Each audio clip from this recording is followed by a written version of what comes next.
Welcome back. We have Bradley Bozeman here for you all. Just a quick reminder, we asked if you could turn your video feeds on if you're capable so Bradley can see you all. Jameson, why don't you get it started here for us? Bradley, thank you so much for doing this. I know a lot of people are asking, the big question is, how do the Ravens replace Marshal Yanda? I mean, how, as a group that's trying to do that, how big of a challenge do you think that is collectively? Marshall left a really big hole for our offensive line to fill. He was a great mentor to so many guys on the team, myself. We're trying to work every day to step up and fill that role. We have a lot of guys in different rotations. Haven't quite figured out the combination yet, but we're going to keep working and just make sure that we're the best group that we can be. I'm Jimena Lugo La Torre from Ravens Spanish Radio. How would you describe this camp so far? It's been a lot different. The ramp-up period has been actually kind of nice. We've been really just getting into it, taking it step by step and just continuing to grow every day. It's been really good for the young guys. They've gotten a lot of good reps. We're just continuing to grow. I think the practice was longer today. It was 2 hours, and then it's previously been 1 hour and 45. So it's continuously to get longer, which is good for us. We got to get some more team periods in today. Got a lot of really good work out there on the field today, and we're just excited to be able to hit and just get after it. Hey, Bradley, it's Luke Jones with WNST. You're not that far removed from the start of your career, but seeing how this spring and summer has played out with all the circumstances, how difficult would that have been for you a few years ago as a rookie offensive lineman? It would have been really tough. Everything was virtually to start, and then we just, the rookies got here and just had to be ready to go. They were fortunate enough to have that time to be able to study, to be able to really take in the information and learn it.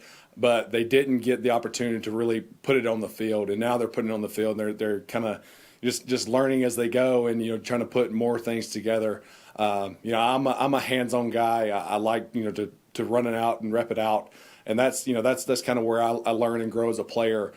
So it would have been tough on me to be able to learn it, but it's an opportunity they got. They have to make the best of it, and hopefully their film will show. So. Hey, Bradley, Kirk McEwen from 98 Rock, great to see you.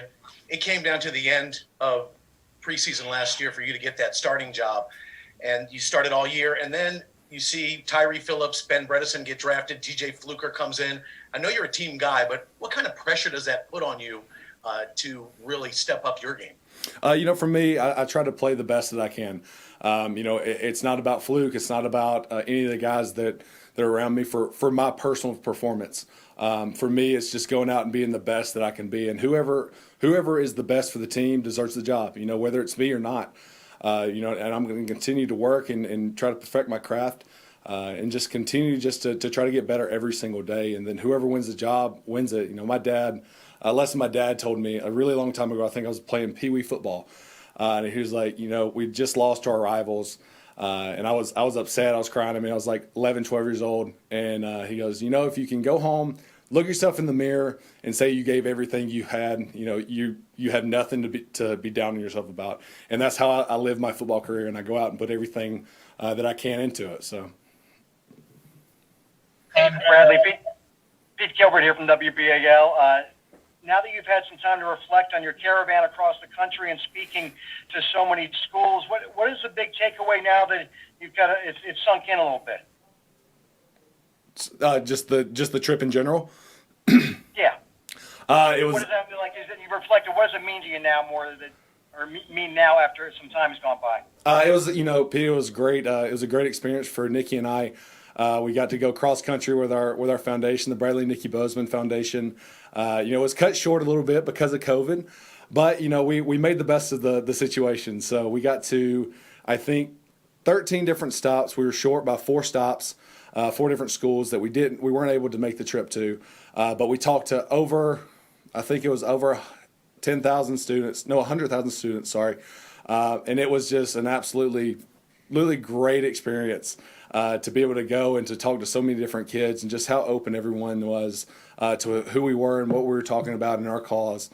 Something that we really learned was that, no matter you're in California or Winnemucca, Nevada, or wherever it may be, the issues were still the same.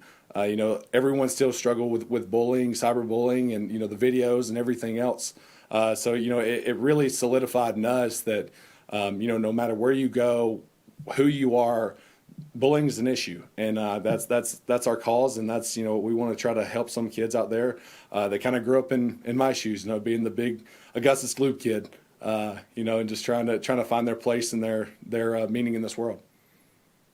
Hey Bradley, it's Ryan Vink from Ravens Media. What lessons did you take away from last season, becoming a 16-game, starter, and how have you become a better player entering this year?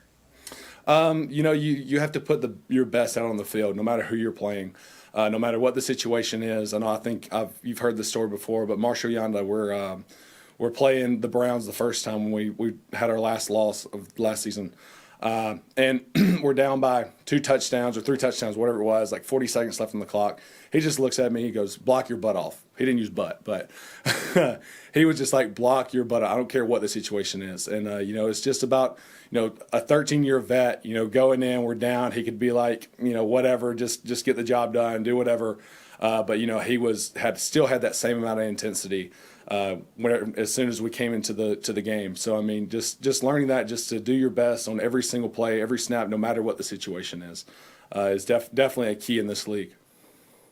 Hey Bradley, Mark Viviano from WJZ. I want to get your perspective on one of your teammates. Matt Skura was carted off the field in LA, and now he's back on the field with you guys. Just to see that come back, your thoughts?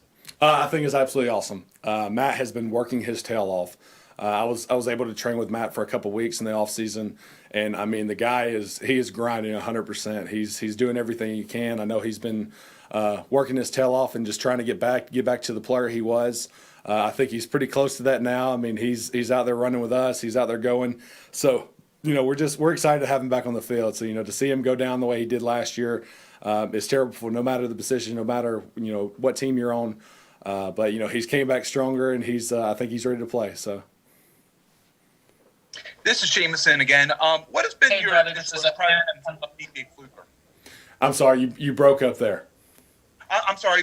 This is Jameson again. What have been your initial impressions of DJ Fluker, your new teammate up front? So I was fortunate enough to meet DJ in some Alabama camps when I was a young guy coming out of high school. DJ helped me out in some Alabama camps and different things like that. So I had a small relationship with him there through recruiting. But to come here, DJ, he has a huge heart. The guy wants to do the very best he can, no matter the situation. He's got a lot of energy. He brings the fire. He's a big, strong, physical guy. He's like 6'6". He's just a really big force up front. Excited to have him on our team. Excited to see what we're going to do. We're just continuing to mesh every day and just try to keep working and make each other better. A couple more here for Bradley. Hey, Bradley, this is Aaron at Penn Live. You said DJ brings the fire. He's got a lot of energy. Is there anything particular that sticks out? Anything he's done that make? He's just always hype. We're going into a team run today, and he's just going crazy. He just wants to come off the ball, fire off. He's just that guy. He's bringing the energy right now. So excited to see that. It's always good to have that guy in your group. Hey, Bradley, Bozeman. This is Jonas Shea from the Baltimore Sun. I think we see DJ and we know he's a physical specimen. Are there athletic feats, whether it's on the field, off the field, that just leave you amazed? The guy's he's huge. He's like, what is he, 6'6", 6'7", 350 pound, and can move really well. He's just continuing to come into this office and progressing every day, trying to learn the playbook. We run a complicated system, but I think he's doing a pretty good job with it. So. Hey, Bradley, thank you so much for taking your time to speak with us today. We really appreciate it. We're going to send everyone here to our waiting room, and we'll be right back shortly with DJ Fluker. Thanks a lot, Bradley. Awesome. Thank you, guys.